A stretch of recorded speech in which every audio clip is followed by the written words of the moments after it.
Bonjour les enfants, donc on se retrouve pour une nouvelle vidéo. Ça sera la dernière avant les fêtes de Noël, donc après il y aura une petite pause, je ne ferai pas de vidéo pendant les fêtes. Donc on se retrouvera après la fin du mois de décembre, donc au début de l'année 2021 pour de nouvelles vidéos, en attendant de pouvoir se revoir en vrai. Donc voilà, on va commencer cette vidéo par un autre père comme d'habitude.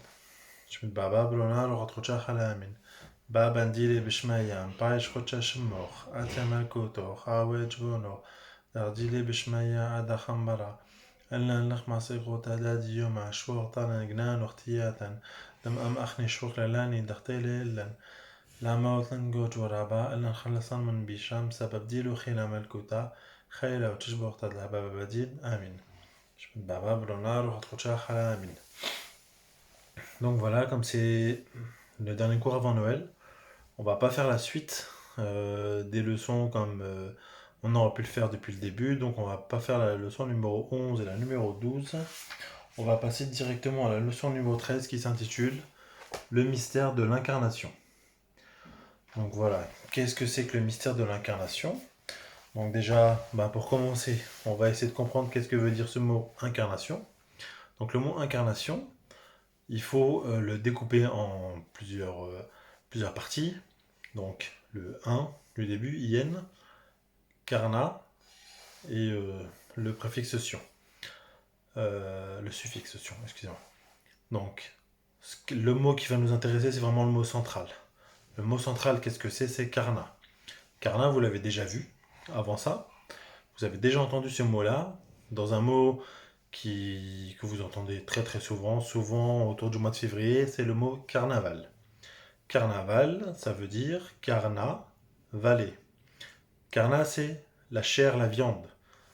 Valet, ça veut dire va-t'en. Au moment du carnaval, qui se trouve avant le carême, on dit carnavalet. Donc ça veut dire va-t'en la viande, parce que on sait que pendant le carême, on ne mange pas de viande, on doit jeûner. Donc carna, ça veut dire viande ou chair. Incarnation, c'est pour dire devenir de la chair. Qu'est-ce qui devient de la chair pendant ce mystère de l'incarnation? Eh bien c'est Dieu. Dieu qui a créé l'homme à son image, il décide un jour de prendre le corps d'un homme pour sauver l'humanité. Donc comme vous l'avez vu depuis le début d'année, avec le péché d'Adam et Ève, avec le, le meurtre d'Abel, avec la tour de Babel, avec Noé, avec Moïse, avec Abraham, voilà, toutes ces histoires qu'on a pu voir ensemble, on voit que l'homme, malgré le fait qu'il soit créature de Dieu, malgré le fait que Dieu lui donne tout son amour, cet homme-là, il a péché, cet homme-là, il continue à faire des fautes, et cet homme-là, il a besoin d'un modèle qui soit beaucoup plus grand que tout ce qu'il a déjà reçu. Dieu choisit que lui-même, il va prendre le corps d'un homme et qui va vivre la vie d'un homme. Et qui est cet homme que Dieu incarne? Encore le mot carné. C'est Jésus. Donc l'incarnation, le mystère de l'incarnation, c'est le fait que Dieu est descendu du ciel, a pris le corps d'un homme, est devenu un homme qui est Jésus. Donc l'histoire de Jésus, vous la connaissez. L'histoire de la naissance de Jésus, vous l'avez vue beaucoup de fois, depuis que vous êtes au catéchisme. Donc c'est l'histoire d'un homme qui est venu par l'intercession du Saint-Esprit et qui est né de la Vierge Marie. Donc Marie, elle n'a pas connu d'homme pour avoir Jésus, mais Marie, elle était fiancée à un homme. Et cet homme, c'est Saint Joseph. Joseph, il est très important dans l'histoire de Jésus. Non seulement parce que c'est le père de Jésus, le père adoptif de Jésus, mais aussi parce que Joseph, il ramène avec lui une histoire. Et l'histoire de Joseph, c'est que Joseph fait partie de la famille du roi David. On a vu la dernière fois une leçon qui parlait du roi David, et je vous avais dit qu'un des descendants du roi David allait être le sauveur de l'humanité. Et ce descendant du roi David, c'est le fils de Joseph. Le fils de Joseph, c'est Jésus. Jésus est totalement fils de Joseph comme il est totalement Dieu et fils de Dieu. Ce qu'on va voir aujourd'hui dans la leçon, c'est l'histoire de Joseph. Une partie de l'histoire de Joseph où Joseph réfléchit à ce qu'il va faire de la situation quand il apprend que Marie est devenue, euh, est devenue enceinte, alors que Marie n'a pas connu d'homme, alors que Marie est toujours vierge. La loi, elle autorise Joseph à répudier Marie. Ça veut dire qu'il annule ses fiançailles et que Marie, comme elle a fauté, elle peut être condamnée et être tuée par les autres. Donc Joseph, il doit vraiment réfléchir à ce qu'il va faire euh, dans cette situation. Donc on va lire ensemble la parole de Dieu et ensuite on va aussi discuter ensemble de la crèche. Voilà. Donc la parole de Dieu, vous la retrouvez page 116. Donc là, on va faire une petite lecture de cette parole de Dieu. Voici quelle fut l'origine de Jésus-Christ. Marie, la mère de Jésus, avait été accordée en mariage à Joseph. Or, avant qu'ils aient habité ensemble, elle fut enceinte par l'action de l'Esprit Saint. Joseph, son époux, qui était un homme juste, ne voulait pas la dénoncer publiquement. Il décida de la répudier en secret. Il avait formé ce projet lorsque l'ange du Seigneur lui apparut en songe et lui dit : Joseph, fils de David, ne crains pas de prendre chez toi Marie, ton épouse. L'enfant qui est engendré en elle vient de l'Esprit Saint. Elle mettra au monde un fils, auquel tu donneras le nom de Jésus, c'est-à-dire le Seigneur sauve, car c'est lui qui sauvera son peuple de ses péchés. Tout cela arriva pour que s'accomplît la parole du Seigneur prononcée par le prophète : Voici que la Vierge concevra, et elle mettra au monde un fils, auquel on donnera le nom d'Emmanuel, qui se traduit Dieu avec nous. Quand Joseph se réveilla, il fit ce que l'ange du Seigneur lui avait prescrit. Il prit chez lui son épouse, mais il n'eut pas de rapport avec elle. Elle enfanta un fils, auquel il donna le nom de Jésus. Donc voilà, dans ce récit qui nous est raconté par saint Matthieu, on voit donc Joseph qui avait ce projet de répudier en secret Marie parce que c'était un homme juste, parce qu'il ne voulait pas faire de mal à Marie, et parce que le Seigneur habitait son cœur. Et ben Joseph, il ne voulait pas que Marie soit tuée par les autres personnes s'ils apprenaient son secret. Il voulait la répudier en secret pour que Marie soit libre. Mais le Seigneur, il voulait quelque chose d'encore plus grand pour Joseph et encore plus grand pour Marie. Il fallait que Joseph et Marie soient ensemble. Il fallait que Joseph et Marie soient les parents de Jésus. Il fallait que tous les trois, Joseph, Marie et Jésus, ils forment ce qu'on appelle la Sainte Famille. La Sainte Famille, c'est l'amour de Dieu pour les hommes qui se retrouvent dans une famille. La Sainte Famille, Joseph, Marie et Jésus, c'est aussi pour montrer à l'humanité que Dieu, il vient pour nous dans notre quotidien. On a pu lire juste à l'instant que Jésus voulait dire le Seigneur sauve, et que la prophétie de différents prophètes nous préparait à avoir un enfant qui allait s'appeler Emmanuel, Dieu avec nous. Et bien Dieu, il est avec nous. Aujourd'hui, Jésus, il est venu nous sauver et il est avec nous. Dieu, il est venu prendre un corps humain pour pouvoir nous sauver. Comment Dieu nous sauve, ça on le verra au moment de Pâques et de la résurrection du Christ. Mais aujourd'hui, à travers le mystère de l'incarnation, on a Dieu qui vient prendre le corps d'un homme, ce qui paraît insensé, ce qui paraît être une folie, mais c'est vraiment ce que Dieu a fait. Dieu, dans sa toute-puissance, il est venu naître dans une crèche, un endroit pauvre, chez des gens pauvres, dans une famille pauvre, mais il est venu vivre et apporter tout l'amour qu'il a pour nous et tout l'amour qu'il partage au monde entier. Donc Joseph a un rôle très important, c'est le père adoptif de Jésus, et il est là comme vraiment le protecteur de Jésus et de Marie. Donc l'ange, il lui donne une mission, c'est de protéger Marie et de protéger Jésus. Et aujourd'hui, Saint Joseph, il est considéré comme le saint patron de l'Église universelle. Qu'est-ce que ça veut dire ? Ça veut dire que parmi tous les saints dans le monde entier, Saint Joseph, c'est à lui qu'on a confié la protection de l'Église.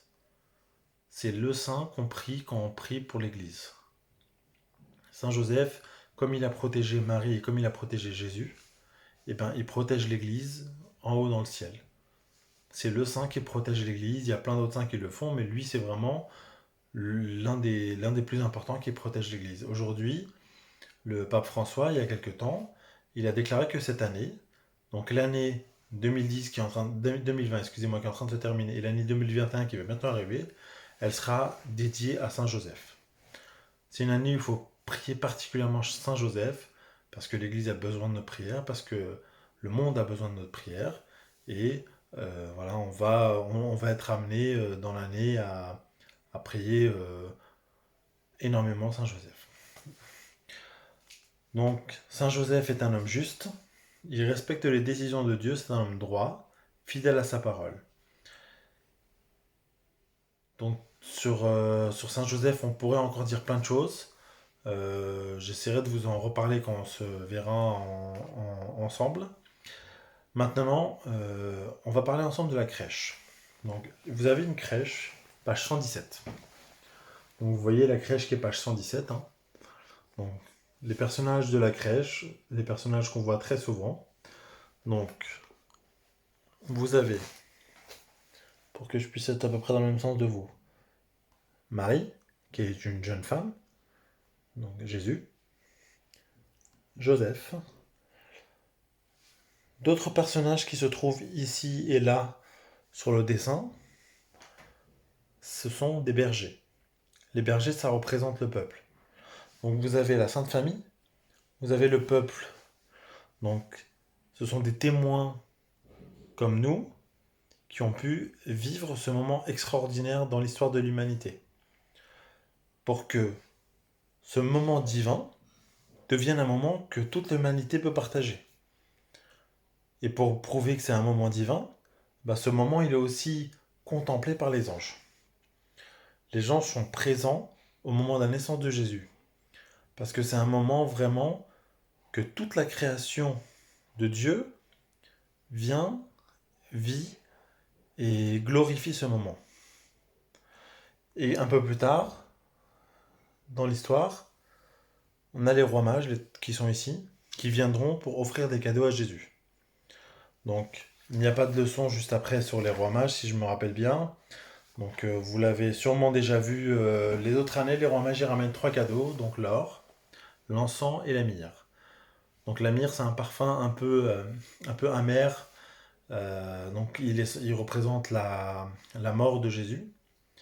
L'encens, c'est pour faire parler de la divinité de Jésus. L'encens, vous voyez, c'est ce que les chamachés mettent dans l'encensoir. Hein. Et ils font ce geste-là à l'église et il y a plein de fumée qui sort. Ça, c'est de l'encens. Donc l'encens, euh, c'est une fumée parfumée qui monte vers le ciel. Donc c'est quelque chose qui nous fait penser au ciel, donc c'est quelque chose de divin. Et l'or, c'est pour rappeler la royauté de Jésus, parce que Jésus, malgré le fait qu'il soit né, comme on peut le voir sur cette image de crèche, dans un endroit qui n'a pas l'air d'être extraordinairement beau, une sorte de grotte un peu perdue, Jésus c'est le roi. C'est le plus grand de tous les rois. Tous les rois du monde, tout ce que vous voulez, Jésus c'est le plus grand de tous les rois. Mais le royaume de Jésus, c'est un royaume qui va au-delà de l'imagination des hommes. On ne peut pas imaginer qu'est-ce que c'est que le royaume de Dieu. Jésus nous a donné plein de paraboles pour nous l'expliquer, et on va avoir l'occasion, nous, prochainement, de parler des paraboles de Jésus. Mais le royaume de Dieu est quelque chose Il y a quelque chose qu'on essaye d'imaginer, qu'on essaye de comprendre. Mais voilà, vous allez le voir que c'est pas toujours simple, mais en même temps, Dieu nous donne tellement de choses pour nous aider à le comprendre, bah, qu'au final, on va réussir à le comprendre ensemble. Donc voilà, ça c'était la leçon du jour. Donc j'espère que ça vous aidera à mieux vous imprégner de ce temps de Noël. Et pour aller encore un peu plus loin, on a proposé quelque chose avec les autres profs de KTI, avec le père Sabri, avec Khati Sandra. Cette année, on va vous demander un truc un peu spécial. Donc, tout d'abord, on va vous demander de dessiner une crèche. Vous prenez un dessin, vous dessinez une crèche, et vous dites sur votre dessin, ou à côté ou derrière, vous expliquez un peu le rôle que vous avez compris de chaque personnage de la crèche. Donc, les personnages que moi je vous ai cités, donc il y a l'ange, les bergers, Marie, Joseph, le petit Jésus, les rois mages, voilà, vous pouvez essayer d'expliquer au dos de vos dessins ben, quel est le rôle qu'ils ont. Et une deuxième chose, c'est que cette année 2020 était une année très difficile pour beaucoup d'entre nous, mais malgré toutes les difficultés qu'on peut rencontrer, eh ben Dieu est toujours là. Donc moi je vais vous demander un double travail. Donc le premier travail, ça va être de écrire quelques lignes où vous dites à Dieu merci pour quelque chose. Donc vous, réfléchissez bien à ce qui vous est arrivé en 2020. Il y a peut-être des choses mauvaises qui vous sont arrivées, mais il y a aussi de bonnes choses qui vous sont arrivées.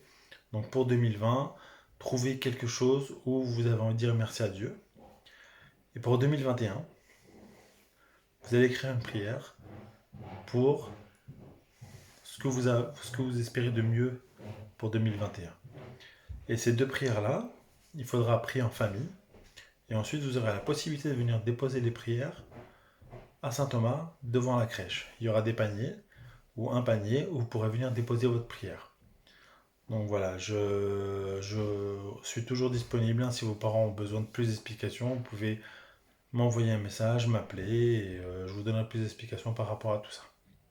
De toute façon, je pense vous envoyer un message pour vous expliquer les choses comme il faut. Donc je vous dis à très bientôt. Passez de bonnes fêtes. Profitez bien des fêtes de Noël. Mangez pas trop de chocolat. Et voilà. Et priez les uns pour les autres. Priez en famille. Et voilà. Dites merci à Dieu. Parce qu'il faut toujours remercier Dieu.